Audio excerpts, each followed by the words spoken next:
What's up? What'd you have for breakfast today? I made a nice smoothie, and that's it.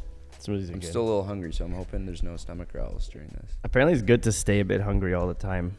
'Cause Yeah. it makes you like an animal, you know. Yeah, Just, you're always ready hungry. to hunt. Yeah, if you're full, then you become like lethargic and like you're chilling. But if you're a bit hungry all the time, you're ready to go. Yeah, you're always on the hunt. That's Yeah. hilarious. It's funny. Well, welcome back to the Creatives, everybody. It's been a couple weeks over the holiday season. I'm joined today by none other than Mr. Jared Galley. Jared, it's truly an honor to have you here today. So thank you for your time. And I look forward to learning a little bit about you on this episode. Thanks, man. Thanks for having me. My pleasure.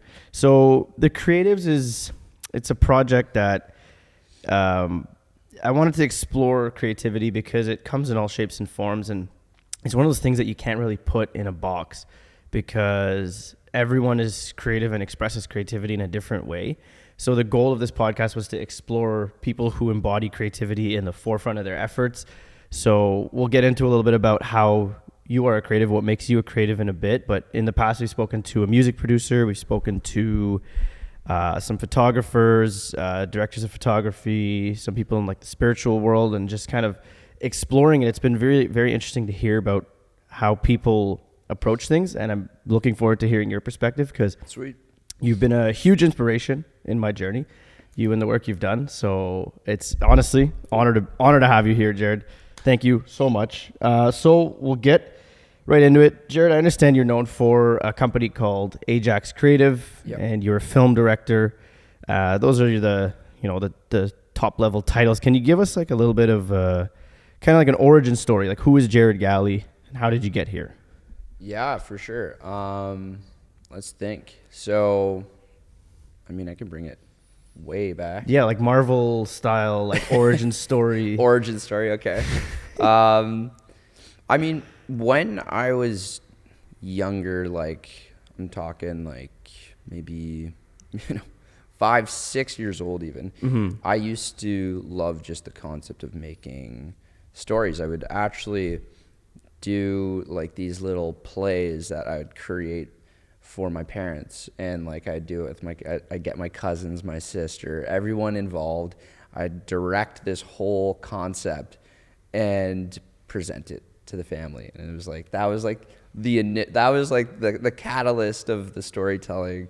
And from there it just kind of, at that point, like it was just like it was something I just liked to do. Kind of fell off. I went into this more of a typical boy growing up, just diving into sports and all that type of world. But what ended up happening was years later, my dad got me a camcorder, and it was like something I was like, oh my God, I got a camcorder. What, like now I can create crazy concepts, you know what I mean? So Yeah. like I remember I started doing these things with, I'd create these little stories like Russian Spies or Room 142. It was like these little horror films, and would create these little films. And I get, again, my friends and my family, and we'd all put that, we'd make this video. And I would go through that whole journey of writing it, and then most of it actually was like on the fly. I was writing it on the go. I didn't have many pre-production skills at that point. But you had an idea, right? Like you had an overview of like what you wanted to do. I just because I had such a passion in film, I just would want to replicate the movies I saw. Interesting. And so it's like one of my favorite films was Jurassic Park. Like, and I loved that growing up. Or Castaway, I remember I loved that film. Like there was a bunch of films that I would take inspiration from and then put that in and try to replicate it somehow. Yeah. Didn't really know what I was doing, but You like those movies like spoke to you? Exactly. Was it like the fantasy like helps you like you kind of escape reality with those films, right? Absolutely. Like even like, I think of like Lord of the Rings, all those classics. And so basically what I would do is I'd create these little films, and after that I'd edit it all up. I remember downloading my first editing software called Power Director. Wow. I know. I forget what like the brand old was. PC, like Yeah, it was on an old PC, Power Director, and Jeez. started editing on there. And I was able to make a DVD menu. Had a full DVD menu. I had because I created this on a DVD. Had a whole menu set up. That's crazy. I even remember, like before a film, you'd see like that green screen that said preview, and then it'd be like In the white box? FBI warning, all before the film. I would put all of those templates right before my video would play. That's gold, dude. That was classic. I remember navigating those DVD menus looking for like extra, like, BTS or just like games or whatever scenes, like deleted scenes they would put in. Exactly. That's so cool. Exactly. So you took the camcorder and you made like legit films. Like, was it? Yeah. Was it? I mean, legit films, definitely not legit, but not legit. But No. How old were you at the time? So at that point, I was about 12. Oh my god, 13. Dude. That's so young. Yeah. I mean, considering at that point, like phones weren't 4K capable. Oh no. At all. They didn't even have like freaking video cameras in them. I don't think at the time. Yeah, that would have been like 2006, 2007. Yeah, around that time. Like nowadays, people can just use their phone and shoot a freaking movie, but oh yeah, back then it was that was pretty cool because our family had a camcorder back then. And right. It was pretty expensive to shoot because it shot on those cassettes. Yes. And then I'd always like plug it into the TV to like try to watch back some of the videos, but I wasn't allowed to touch it because the cassettes are expensive, Yeah, that's so funny. That's gold, dude. So you went from like directing the plays with the family and then to making these short films, and then I guess naturally, how'd you end up in a career doing this? Yeah, so basically throughout high school, it was always like a thing I loved to do. Mm-hmm. And like any chance I could do a video project, I would jump onto that. And like we would do all of our school projects, and I remember actually a buddy of mine at the time, Eric Elward. I haven't talked to him in a long time, but he showed me this beautiful new software called iMovie. No. And I was like, what That's crazy. is this? It was like compared to Power Director that I've been using for years. I was like, iMovie? And so I was like, at that point, I was hooked. I was like, gives me all the editing capabilities I needed.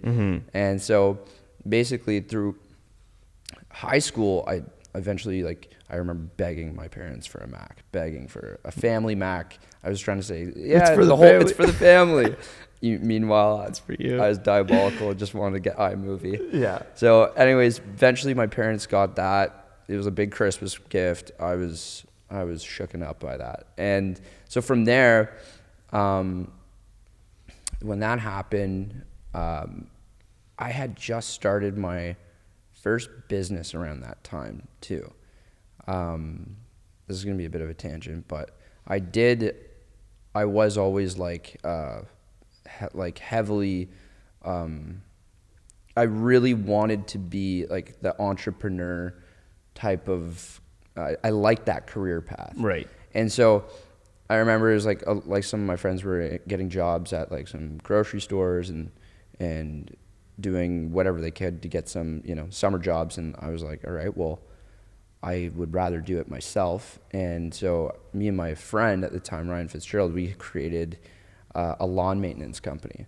And so we started working on that, and we were making some cash. We were the Lawn Kings. That was our brand. We even had a T-shirt. It was great. That's gold, dude. We're just knocking door to door. Yeah, literally door to door knocking. Can I cut your grass or whatever? Oh, exactly. We're students. We used to drop that line as made that very apparent. Yeah, we're students looking to go to college. And make some money. It's good, man. Yeah, so we started doing that, and but at the same time, I was always doing those side videos for fun. And then what happened was, I remember I met a close buddy of mine, Stephen McReynolds, and he was passionate about storytelling as well.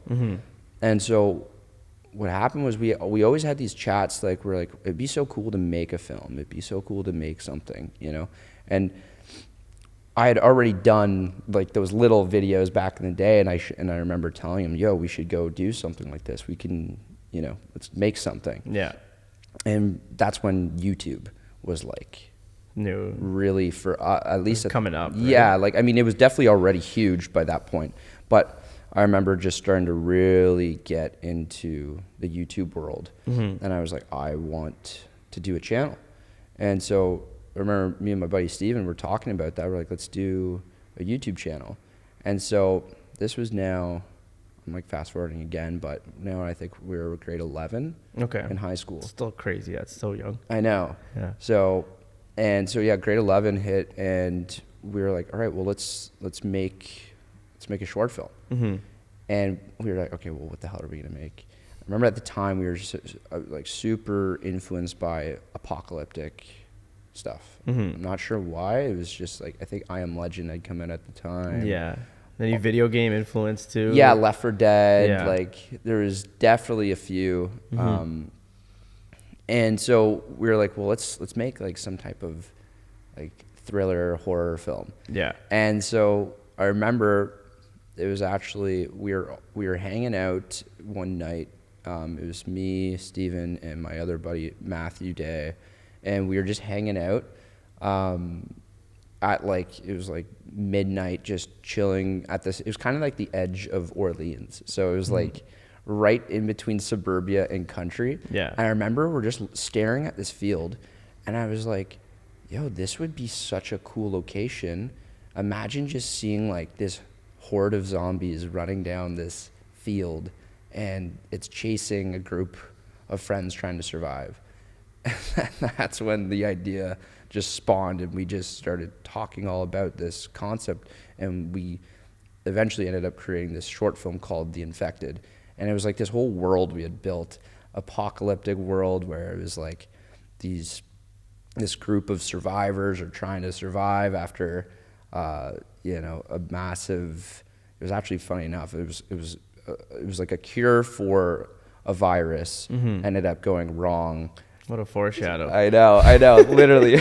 That's what it was like. That's a little weird. Yeah. But it was like a cure for a major virus went wrong, and only 1% survived.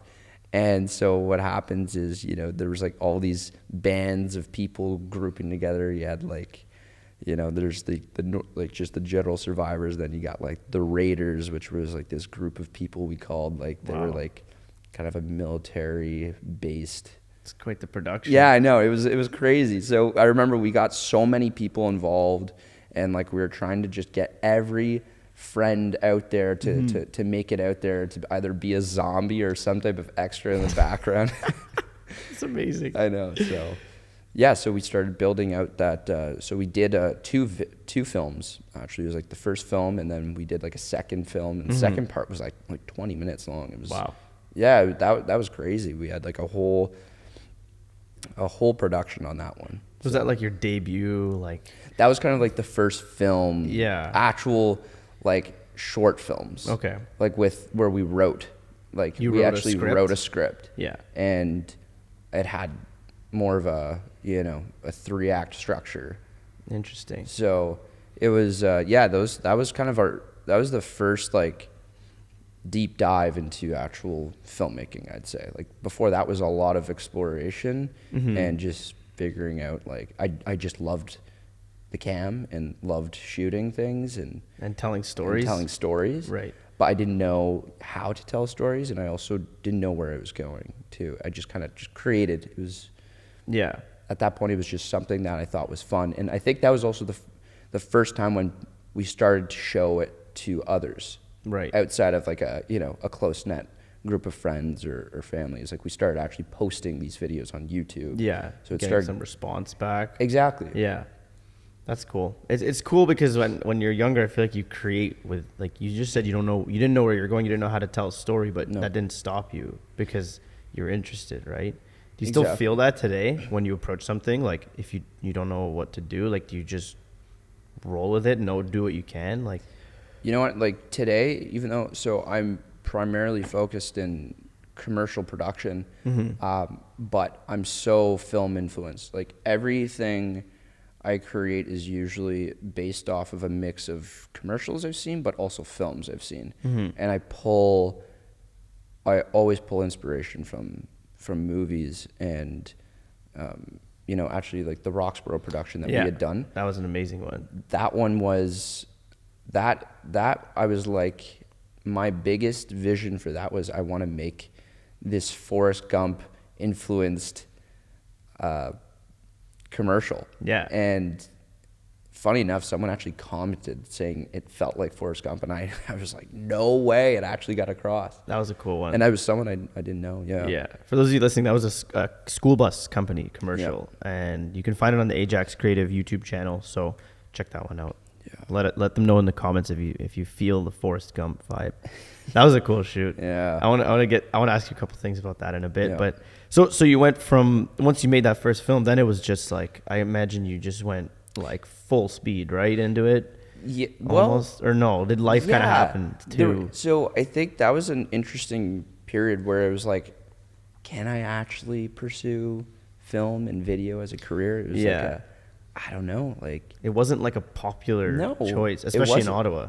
Big time. It was like, can I actually, make a living off this? Yeah. And so we were always dabbling in a few things. And so at the time, I had actually, so let's go to grade 12. We started a clothing company. Whoa. Yeah, it was called Inbound Apparel. And sick. Yeah, that was like that was a whole era in itself. So we had this clothing company. It was like a streetwear brand for like skater style, snowboard, ski, all that type of brand. Like a very much a Burton inspired. And actually, Tentree Apparel. Yeah, I remember we saw like at the time on Dragon's Den, we saw them, and we saw their brand pop, and we were like, oh my god, like this is so cool. We really wanted to create like that type of vibe of a brand.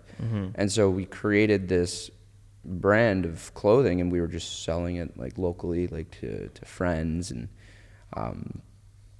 that was like me, Stephen McReynolds, Ryan Fitzgerald, and Luis Castro. Nice. So us four, we banded together and created this this clothing company. And so we were just selling it locally, but what we started doing was creating promotional videos for the clothing company. Interesting. So that was the first, I think, that first taste of creating a video to sell a product. And so that was like the very first time I started to see, oh wait, there's revenue attached to this. Yeah.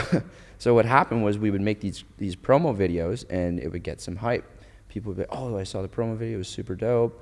Can I get one of your hoodies? Can I get one of your crew necks? And so it's like, shit, like this actually works. You started to link money and videos together. It was like, okay, maybe there is something. Yeah. Even though like we weren't making much, but it was like, it was good for a 17-year-old, 18-year-old. Yeah, absolutely, man. So at the time, like we started making all these videos, but what I realized I loved doing wasn't necessarily the clothing itself; it was the videos. Okay, that's what I loved. Then you split off from making the products to selling marketing the products, I guess, right? Yeah, so that's what my focus was all on, was on marketing the products and creating these, but even more specifically, videos. Videos, okay. I just love creating those little promo style clips of just like people having fun, skiing, skating.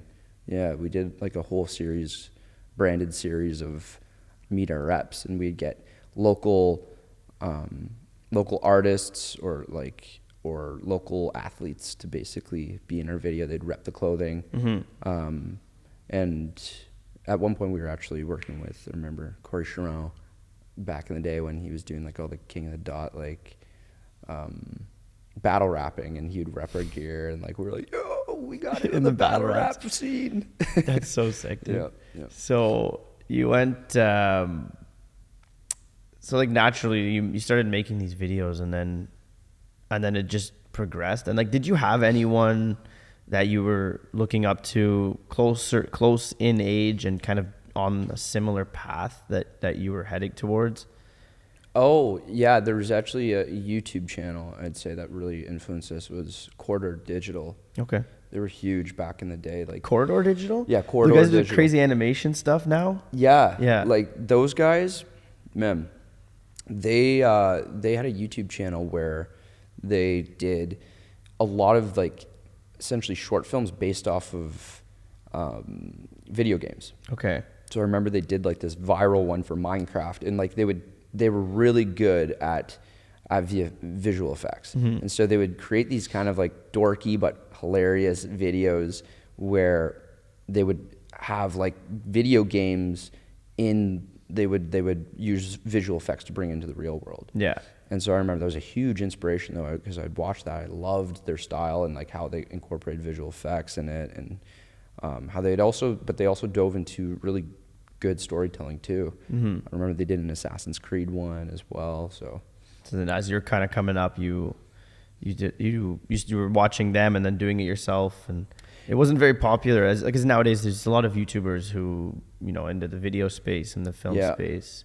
So that's awesome, dude. So then how did, now I understand you own a company called Ajax Creative. Yeah. And I guess that is a culmination of all the things that all the projects you did, the entrepreneurial spirit you had the whole time. Like, how did that materialize into a company, or was there another one before it, or how did it work? Yeah, there was, I mean, like that's the thing, right? It's always like a lot of people always say that, it's your first business is not going to be your last. And like, that was so much of a reality for me, because I went through so many different little businesses to get to the point of Ajax.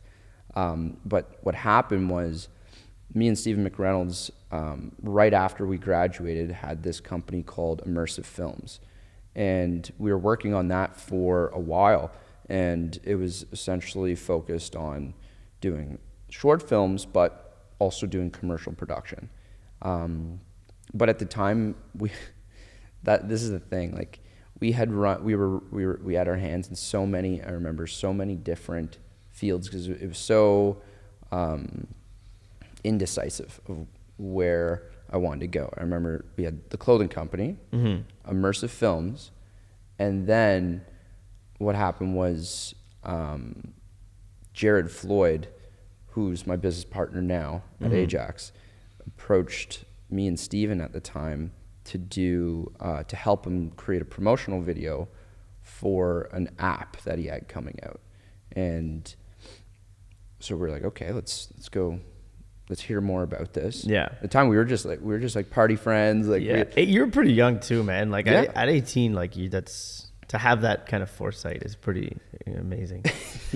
Even though you probably didn't realize it. I had no idea. I had no idea. Yeah. And so I remember we sat down at Tim Hortons. Nice. And we're chatting about it was with Jared Floyd and Keynes.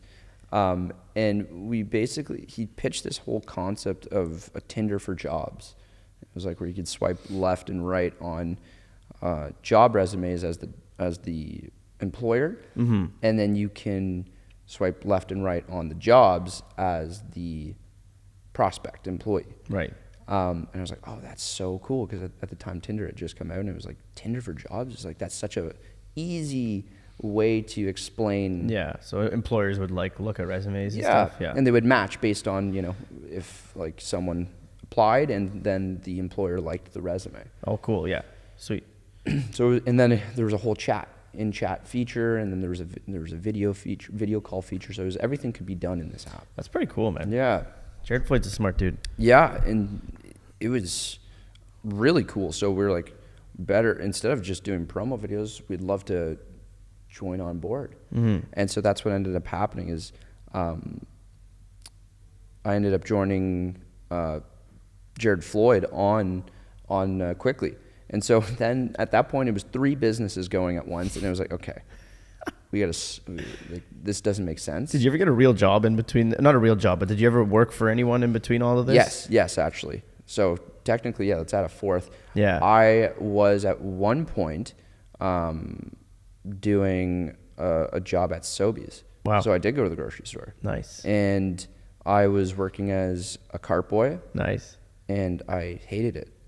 I actually hated it. But it was like one of those things, I was like, hey, I got to do something, just to keep some steadiness. Because at the time, again, like we were so young, so it was like the type of videos we were doing, like we were getting paid a couple $100. Yeah, I remember back like first starting. You don't value your work for anything because you're like, who am I, right? At all. Yeah. At all. And so that was the thing. So we ended up dropping the clothing company because my buddies, like 2 of them were going to college, and then I remember it was like, okay, well at this point it's like doesn't make sense. Yeah. It was a fun race, but you have any original pieces still?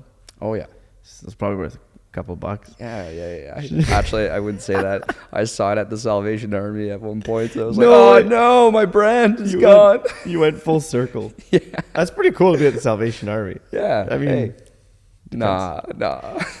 Well, someone took the time to bring it there. Yeah, that's true. That's true. But then thrifting's cool now. So that's true. So actually, maybe it's vintage. Now we call it vintage. Yeah, so you sell the original piece for like 5 times as much on eBay. Yeah, exactly. You know what? Let's spark it back up. Inbound apparel.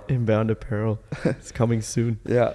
That's awesome. So yeah, then carry on with quickly and dropping jobs, and you dropped the apparel company. Yeah, sorry. So that's what I'm saying. Like, it's all over the place because at the time I was all over the place. Like, I was not knowing where to go. And that's often an issue that a lot of young entrepreneurs do is they jump on every opportunity and they don't focus. And that was something like I wish I had told myself back then is focus. Because when you don't focus, you end up spreading your resources so thinly. And actually, I remember when we would go and pitch for Quickly, we'd be pitching to investors, and when investors would say they'd find out that we were doing more than one business right away. They were like, They didn't take because you were already young, and now because it was all in startup phase. Like there's nothing wrong with owning multiple businesses, but it's when you're trying to start multiple businesses at the same time. Yeah. You're just spreading yourself thin, and your resources you can't allocate to all of them, evenly, and what they deserve to have as well to get them off the ground, because it takes a lot of hours, a lot of time, and a lot of sweat. Yeah, that's the hard part about. I think it's even harder today because there's so many options and so much stimulus. So it's like the focus and the concentration for extended periods of time, like months, years, is what is challenging. I find it's what's been challenging for me. It's something that continues to challenge me, but I feel like it challenges a lot of people to get started because of the options, right? That's exactly it, because there's always an opportunity that sounds enticing, but the thing is you got to always think of is, okay, what have I been doing? What have I been doing that works? Like when you actually get to the ground, like to the actual, like when you trim the fat and you look at the meat and you're like, okay, what is it that I've done consistently that's always gotten me somewhere? Right. So for me, I knew that was video for sure, because everything I was doing was still video. Like for Quickly, I was doing promotional videos. For Inbound, I had been doing promotional videos. And then for Immersive Films, of course, I was doing videos. Right. Sobeys, I was not doing videos. Not yet. Not yet. No. Coming soon. Yeah. But so at that time, it was a very much I wasn't also, you know what, I should definitely add this. I was not taking my career as seriously as I should have. There was a lot of partying back then. Yeah. Honestly, a lot of partying. Was it fueled by the work you were doing, or was it, you were pretty young, right? Yeah, we were like 18, 19, so it was like kind of like we're out of high school. Yeah. Yeah, understandably so. When you leave high school, then I felt older at 18, 19 than I do at 26, which is ridiculous. I know, you're in that cocky state of just, I'm an adult now. Yeah. The world is mine. I could do whatever I want. I'm gonna be a filmmaker in Hollywood by 25. Yeah, millionaire by 30. Yeah. Slow down, buddy. Slow down. It's pretty awesome though. Yeah. Like, it's good to have confidence for sure, but again, I think there was just a lot of blind passion too. But it got you here, the blind passion. Yeah, you may have strayed off the path, but the blind passion is what fueled you, right, every day. Right. No, that is a good point. So what I would say though is, I remember having, so at the time, let's get back. I'm literally trying to remember everything because there was so much I know. going on at the time. So what happened was Quickly was happening, Immersive Films was happening, and the job at Sobeys. I remember at that point I had dropped the job at Sobeys. Yeah. Because I was like, okay, and actually I did try college. I did try it. How long? 1 week. I did 1 week. You tried. In business administration. Nice. And realized I was not in for that. Yeah. So That must have been controversial a bit. yeah, the parents were not feeling that one. Yeah.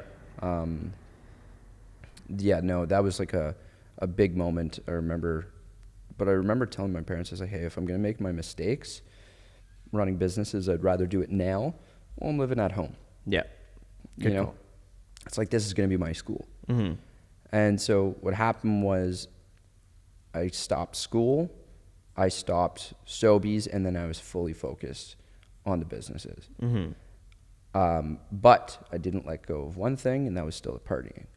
So not making too much money, a lot of partying, not focusing on the career, ultimately led up to a moment where I remember my dad talked to me. He kind of fed me the riot act. He was like, listen, like, you can't keep doing this. Like, I respect that you want to take your entrepreneurial journey, but he's like, you got to smarten up and actually focus on the work and cut out some of that, all the fun and the waste of money. Like, like, if you're going to do it, then take it seriously. Right. And it was because like, it was like a Wednesday night. I showed up at 2 a.m, like, wasn't working, Yeah. It was like just a bit lost in it all. Got lost in it.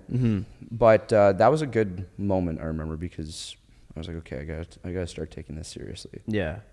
And so what happened though at the time is also me and Steven decided to kind of separate paths at that point, because Steven wanted to go and focus on pursuing more of a business route at the time. Okay.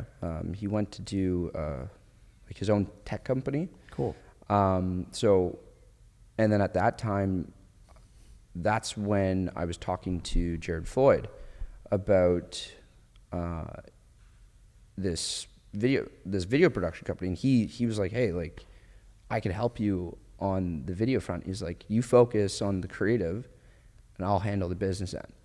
And I was like, shit, like, this sounds like a really good idea, because like, that was the side I couldn't stand. I didn't want to run all the producing and the back end stuff, back end, all the stuff. It wasn't my realm.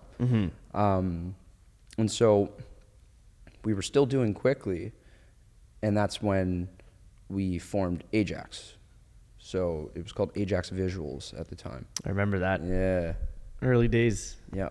I remember those videos. Those are awesome. Yeah. I remember watching those videos. I was starting out in photography at the time, and I'd watch those videos that you would do with Felix, some of them, and like some of your travel videos and music festivals, and I was just like, I don't even know what I'm looking at. Like the transitions and the sound effects of fire, and I was just like, whoa. Yeah. That was honestly my first experience of like captivating video on the internet, because before then, reels weren't a thing, TikToks weren't a thing, and it was just kind of photos. Everyone was just mixing around photos. So that's really cool, man. So that's basically when that's when things started to get a little busier. And I remember at the time I was really like, we had Quickly and Ajax going, but I was really focused on Ajax. Floyd was more focused on Quickly, but we both had our hands in both companies. But we had more of a focus on each. Right. So I was at the time was doing a lot in the music industry. That was like kind of like the focus. Right. And you know what? Just before that, I will say that before Ajax was created, like, we had done a few things in the music industry. We did like do some music videos. That was kind of the last few things that me and Steven were working together on. We did some music videos that dropped on Spinning Records. That was a big moment because that one got like over 1 million views. Yeah, it was a pretty big music label at the time. It's called Breathing by EDX, and that was a cool video. And so then we also had one. There was also this contest that the Chainsmokers put on. It was called Roses on Repeat, and it was for their song Roses, which ended up going absolutely massive. But it was right before it went huge.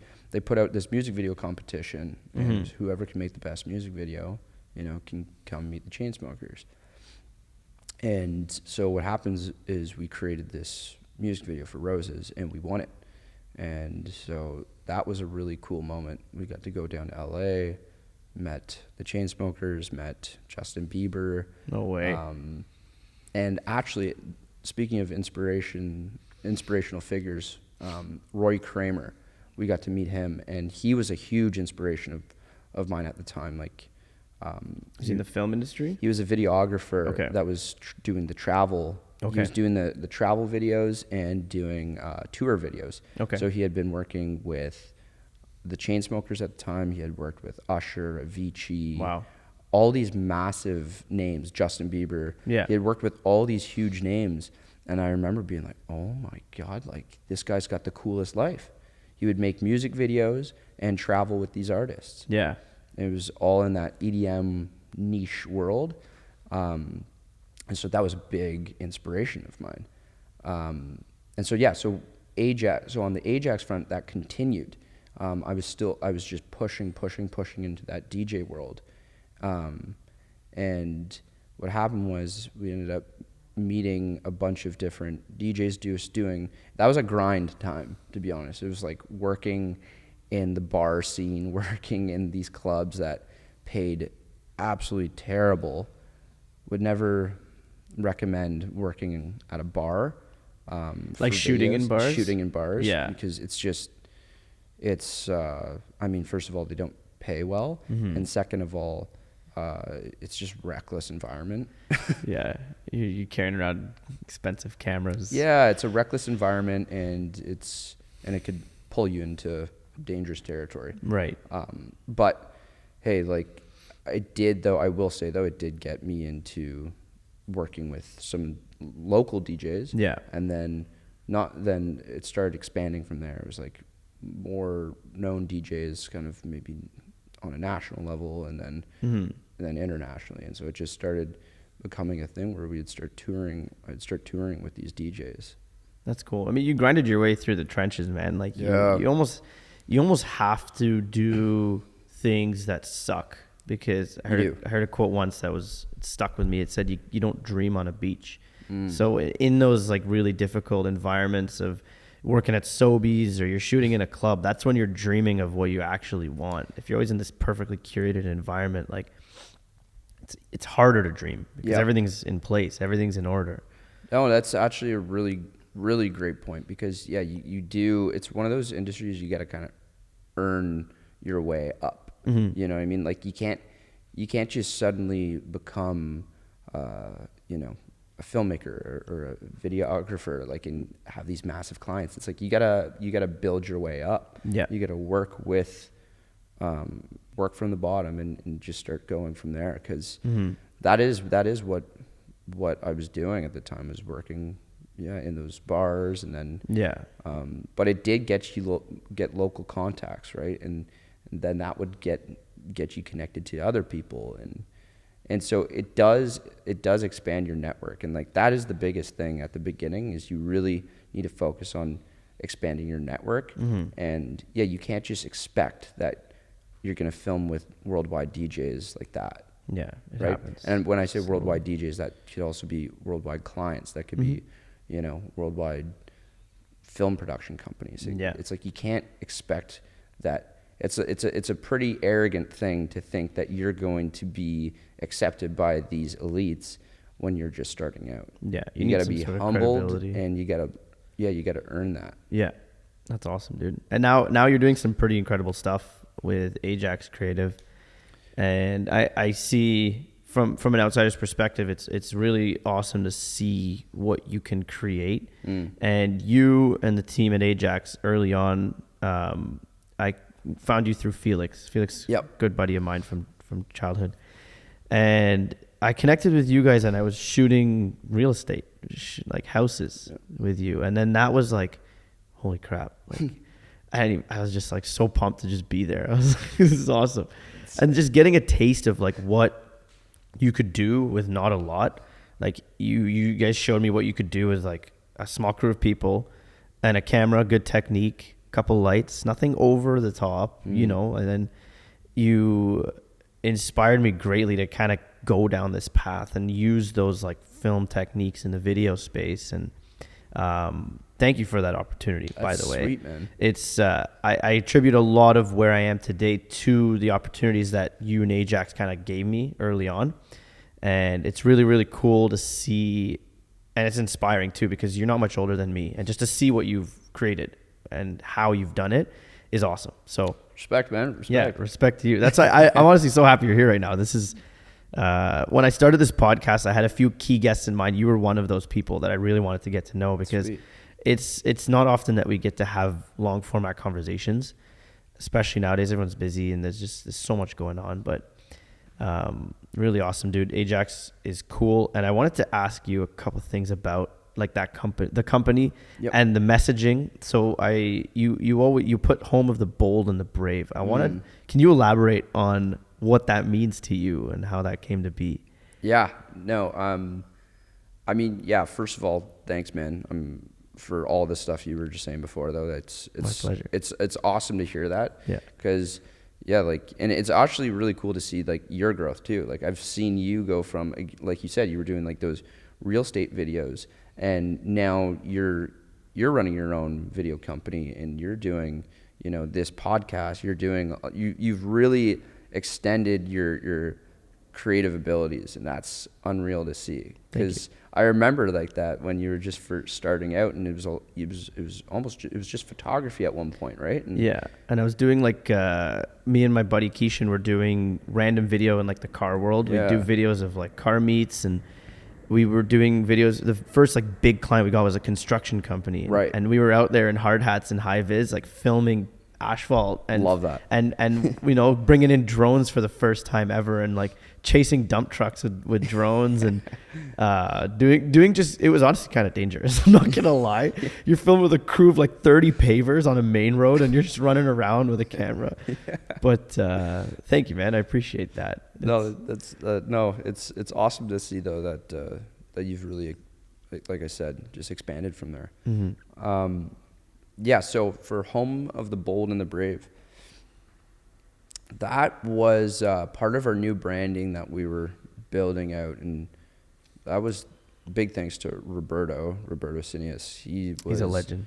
Oh, he's a legend. You should actually have him on. I'd love to. He told me something that stuck with me once. I was coming to shoot behind the scenes on a shoot, and he told me once people see, first they see shapes, then they see colors, then they see what's actually in the image. And like, I swear that's been in my head after every photo or frame that I take. I try to remember those words. That man is like a walking quote. Like everything he says. He's so calm too. Like, I know. He's very, very calm. Yeah. Very very articulate with everything he says. So, but essentially he really helped us build out that brand. Right. And so what had happened was, that was a big thing for Floyd and I, was we never really went on a deep dive into who we are as a brand. And so Roberto kind of brought us along that journey and helped us to see the things that were already there, but we just didn't pinpoint. Right. But essentially the Home of the Bold and the Brave was based on Floyd and I. So the bold was Floyd. And if you've ever met Jared Floyd, you would know that he's definitely a bold guy. He is. He's also like a mystery human. Like, he is. He doesn't really exist, does he? No, he kind of it just appears every once in a while, and he's just in his den. Yeah, he's awesome. I've learned a lot from him. He's a great dude. No, Floyd. definitely the bold is one of the biggest reasons of how we've expanded so fast. Yeah. Because he's not afraid to just say what's on his mind and just say what it is. And also to push clients, push clients to go further, push our staff and people who work with us to go further. Like nothing's impossible. No, exactly. It's always let's make it happen. Make it happen. Yeah, make it happen. And so that's where the bold came from. And then the brave was on my side in a sense where it was just to constantly take on projects where I had no idea what I was doing. Right. And that's almost every project, like in even a sense, to this day, like to this day where I know, like, don't get me wrong, like I know yeah, you know how to handle the fundamentals production. of everything. I know how to handle production, but it's more so it's like if I'm trying something new, it's like, okay, like it's a little scary, right? You're Right. like, I've never, I don't know, shot, like at the time, like let's bring it back to the first music festival I did. Yeah. I'd never shot on a cinema camera. I'd never shot on a red camera before at the time. That was a big thing. It was a red camera. It was like, Yeah. holy shit, we're shooting on a red camera? Yeah, that with name. But it was like, all right, well, let's do it. Let's figure it out. Yeah. And, there was a bunch of little mistakes made at the time with it, but the thing is it worked. And that's what kind of a philosophy I've always embraced is like, I have to always push to do something new, even if I'm fearful of it. Okay. So that's where the bravery side of it comes from, is just, so we're not just pushing our clients, we're pushing ourselves as well. Yeah. So that kind of ties into another question I wanted to ask you. So when you're always pushing and you're trying to come up with concepts and develop concepts for your projects, for your clients, your videos, how do you find the ideas to do new stuff all the time? Interesting. When I'm coming up with an idea, so first of all, we have to have a full in-depth conversation with the client. We want to know, what are they trying to say? Like, what are they really trying to say? Like, what do they want to get across to their viewers or to their to the audience? Yeah, to the audience. And so that's where our job is to kind of decipher what the client is trying to say, because often they don't know, right? Like we have different two different client markets. Like we have direct to client, and then we also have agency. So when we're working with agency, they normally take care of the concepts. Right. But if we're working direct to client, we will help take care of that concept portion. And so what happens is when we're working with the client, we really dive into their brand. Because if I'm going to make a concept based off of it, I need to understand them. And I need to understand what they want. So it's definitely having that time with the client to understand who they are and what they want. So that's first. After that, that's when I take all that and let it marinate. And I usually don't write right away. Like I give it like a day. Yeah. And I just let it sit there. Then when I start to actually come up with a concept, music is my biggest inspiration of what I do. How so? Like listening to music? Listening to music. Music that you might use in the videos. Yes. So I'm a huge soundtrack person. Like I listen to so much soundtrack music. That's good. Like movie soundtracks? Movie soundtracks. Yeah. And so what I'll do is I'll play something that fits the ambience of what I'm trying to create. Okay. And so let's say I'm trying to make a more emotional piece that's focused on, I don't know, joyfulness and happy moments. And I'm going to listen to music that makes me feel like that. Okay. Because music, I find, heightens my senses to a point where I can actually start to see what these concepts are. So, for example, like the Roxborough video. Yeah.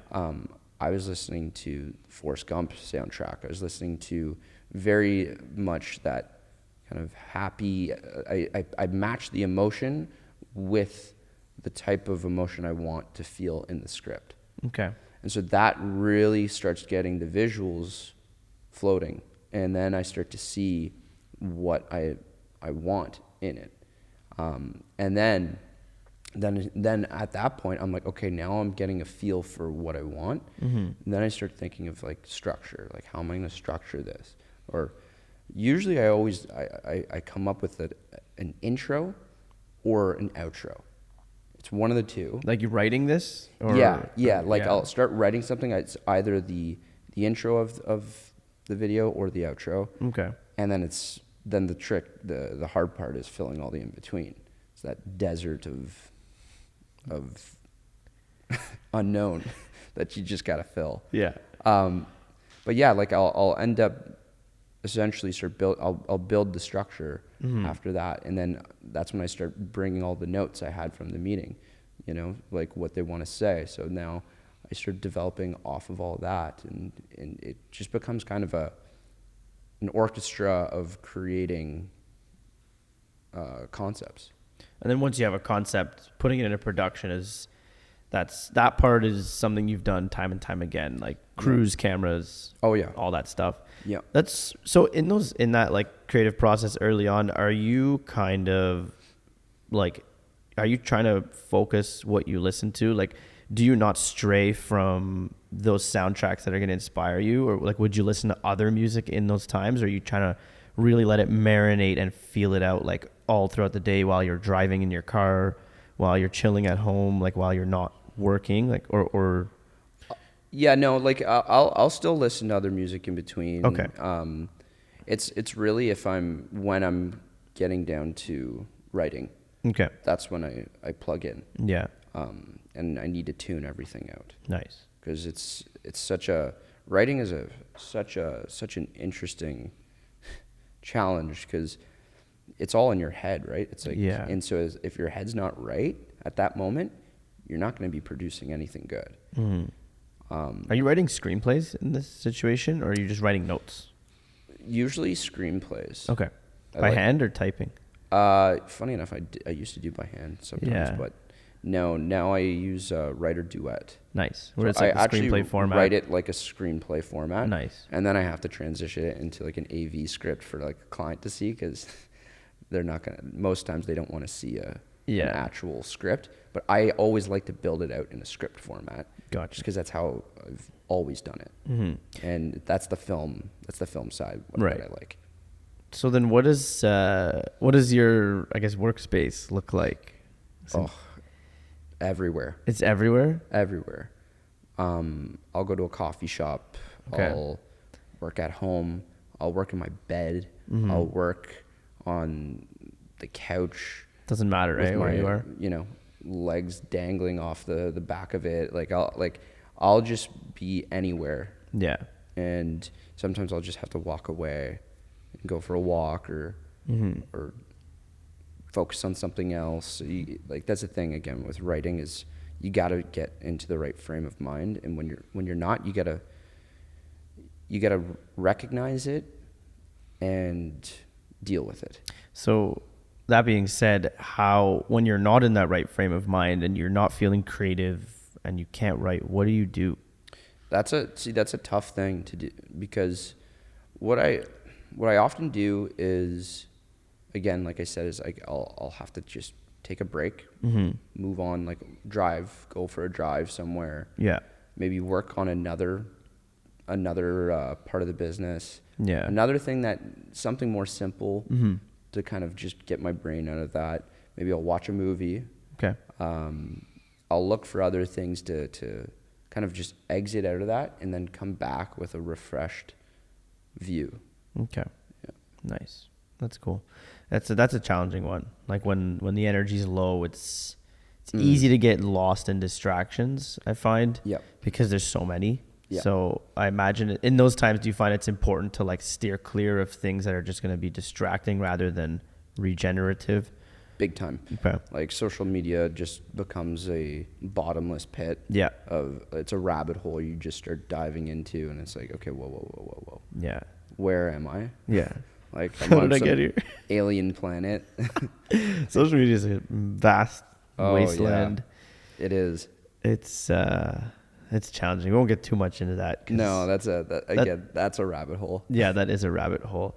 Jerry, I want to ask you a kind of a fun question here. If you could do anything without any limitations or constraints, what would you do? Can be personal, can be professional, creative, whatever. Anything. Yeah. I mean, right now, I want to do a movie. Okay. That is a next like a passion project? a next step. Yeah. Okay. Or like a movie, like I want to do a feature. nice. So there's a couple of things I have in mind right now. Okay. But definitely a feature film is something I really want to do over the next year or two. Nice. I'm planning on a short film this spring. Okay. But another thing is also a feature doc. I'd love to do a feature doc as well, like a ski and snowboarding documentary. That's sweet. Yeah. So there's a few things. Yeah. So I guess if there was no limitations of time or money or resources, you would just go all in on this. Oh yeah. If someone said, here's unlimited write a blank check. Yeah. Here's every single film industry person in the world.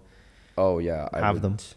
Yeah, I have. Like I said, I have already a script that's fully written. Nice. And then I have like 2 other concepts that are developed but need to be written. Okay. And so I would 100%. I'd go full tilt into that. That's so cool. Yeah. Yeah, man. I can't wait to see those. Yeah. One day. Yeah, dude. That's really cool. Jared, is there anything that you struggle with? Anything that challenges you that you find yourself always like working on or maybe coming up short or just trying to be better at? Yeah. Let's think. I'd say something that, there's something that I'm trying to focus on for this next year is being better on delegation. Okay. That's for sure. Yeah. I think I've been so used to running things in such a shotgun way and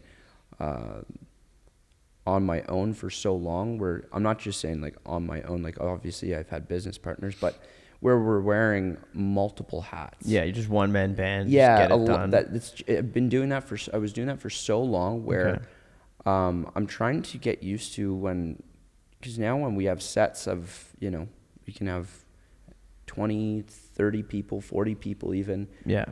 I'm trying to get used to not being so hands-on with too many things. Right. Because especially the camera. I've been so attached to the camera for so long. You love the camera. I love the camera. And so it's an interest in my last production was a really good taste of that, because there was about a 40-person crew and I didn't touch the camera once. Wow. And that was the first time I did that. And that was hard because I was like, I wanted to go and see it. But now it's talking to all your heads, like all your keys on set. Yeah. Right. I'm dealing with wardrobe. I'm dealing with art department. I'm dealing with the actors too. The cast. Yeah. And that's something that I've been really trying to transition into. So a more focused director role, right? Where it's like I'm not touching the camera. I'm focused on the cast, and I'm focused on blocking out the scenes, and honestly just more so just carrying out the vision in general. So it's not just about getting the right shot anymore. It's really getting to the fundamental core of carrying out a vision. Wow. And that's something that takes time and experience. I know it takes a lot of experience to get to, but it's something I want to start working on a lot more. Is getting away from a lot of that technical that I always needed originally, but now it's like trusting the people that we hire to focus and do their job. Yeah. And for me to actually not sit back and relax, but to actually sit back, let them do their job, and focused on making sure that vision is so cohesive and that it's completely being done and being carried out properly. That's awesome. Yeah. It is quite a challenge as someone myself who likes to, I'm technically like to work with my hands, like to touch stuff. I can imagine like and especially if you're using some really cool equipment. Oh yeah. Like you're going to want to play, oh, that's a cool lens, cool camera. Like I kind of want to touch it. Yeah. Yeah, exactly. So no, that's I think as a director especially, it's knowing that, okay, I got to start peeling back from all that technical experience that I used to focus on, and trusting, the cinematographer and the crew to execute. Because you're hiring, like in the structure of a film crew, you have someone who's excellent with camera, someone lighting, someone audio, someone grip, someone. Yep. So then you trust that film structure. Yes. Of people. Exactly. I imagine it wasn't all. It took you a while to get to this point, though, right? Where you had the resources and the types of clients that would allow you to do this kind of production, right? 100%. Like that's only been over the last year and a half, I'd say, that we started to really get, where we started to get really like a much bigger crew, where I was more so managing than executing on everything. That's really cool, man. Good luck with that. Yeah. That'll be cool. So I guess that's the path you want to stay on, is directing the directing film. Yeah, unless it's like a personal project, then you don't mind wrangling a camera or exactly, but definitely on a professional level, it's a directing at a core. Commercial directing is what I'm focusing on right now, and then film directing as well. Nice, man. So Jared, what kind of closing up here? What do you think the future will look like, kind of for you, for the film industry, and how are you contributing to that, to making that a reality? So, for me, I know that I just want to continue pushing my filmmaking journey. And when I say filmmaking, I mean commercials, I mean feature films, I mean documentaries. I just mean I just want to keep creating more, and just getting more and more impact with those films. Okay. So, and that was something I used to always have. It was like, like I want to do a 90-minute feature. It has to be well, it's like, no. To me, it's like if I'm dealing with a 15-second ad or a 90-minute commercial, it's still having some type of impact and it's still having some type of storytelling. And so it's just doing my best at achieving that, whatever that goal is for that piece. Yeah. But yeah, for the future, I'm hoping that I can create films that really inspire people in a positive way. Yeah. I've always loved to see that, when I have created something in the past and I get to see the reactions of someone, saying either it made their day or whatever it is, or it even just simply made them think and reflect on something. That's something I really would love to do more and more and more as I grow as a filmmaker, because that's what the biggest filmmakers do to me. And I think of like Christopher Nolan, after watching a film like Interstellar, I walk away and I'm like, who am I? What is my life? Yeah. But it's that type of reflection that that film has on the power of film has on creating in people, where it does change you at certain points of your life, where it makes you think differently. It has so much impact. So I'd just love to be able to have a positive impact with the films I make. That's awesome, dude. Yep. And I'm confident you will. It's a cool trajectory you're on, and you are very young to be like thinking this far ahead. It's been awesome to learn about your journey, your entrepreneurial journey, and kind of how you've made your way to where you are, on going in 50 different directions to kind of get here. And I don't imagine it's going to stop. Like, I know you're narrowing in, but do you still want to experiment and still kind of go off the beaten path, or will you kind of stay focused in now that you've already done all that, running around? I know I'll be always focused on the film journey. Mm-hmm. It's like I said, when I say film, again, commercial film, everything in that video world, everything in that medium is what I will focus on. Yeah. And I plan on, bringing Ajax with my team to a point of, like, we want to bring it far. Yeah. And like I can tell. I don't want to go into any other lane at this point. That's I awesome. want to focus. I'm really happy with where our team's brought this to date, and like we have a really strong team right now too. Like Adib, who's now executive producer with us. Wow. We got Matt, Jared Floyd. We got a lot of people on our team that are all focused and really doing the things that their expertise is in. Yeah. And so I know we're just going to focus on that for the next, 5, 10, 20 years, whatever it is, to achieve all of our goals. So that's awesome, dude. Yeah. I look forward to kind of seeing that unfold and contributing in any way. And 100%, man. That's awesome, man. Before we close up, I just want to say thank you for listening. This has been an incredible conversation, and I hope that, if you're listening while you're driving, if you're listening at home, if you're watching this on YouTube, I hope you gain some insight into Jared Galley and some of the work they've done. And you can check out Ajax Creative. Just Google them, ajaxcreative.com, or check out their YouTube channel just to get an idea of the types of stories and impact that has been created with these, visual pieces. And it's really awesome. So thanks for watching, Jared. Thank you for your time. Awesome, man. Thanks for having me. This is sweet. It's honestly awesome to have you here. Thank you. It's good stuff. It's good stuff, man. Thank you. I want to give a shout out to the location that we're in today. We're in Midnight Hour Studios. You can rent this place and do whatever you want with photo, video, record, whatever you want. It's an awesome spot. It's got a great garage door that you can like load in your stuff from. I want to thank Panoramas Media for sponsoring this podcast, and I want to also thank our editor, Mr. Ryan Dennis. Haven't mentioned his name yet, but he's been editing all of these episodes. Nice. And, working hard on the back end with me to, push these episodes out regularly, because it's a lot of work to shoot and edit. So thank you, Ryan, for the help. We have a Discord community. We have an Instagram, an email. All that will be in the bottom. But the Discord community is basically just a place that if people want to come together, connect, sell gear, talk, showcase some of their stuff. Nice. They can do that there.